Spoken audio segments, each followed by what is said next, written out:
5 fete, eleve, studente, bunicuțe, care vor să facă parte din echipa SNAP și să aibă un venit în plus alături de familie în echipa SNAP, vă aștept în privat cu mai multe detalii.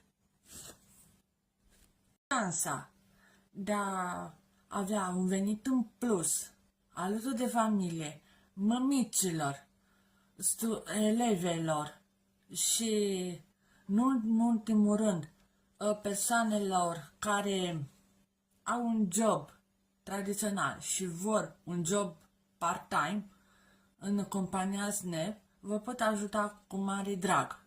Pentru mai multe detalii și pentru mai multe informații vă aștept în privat.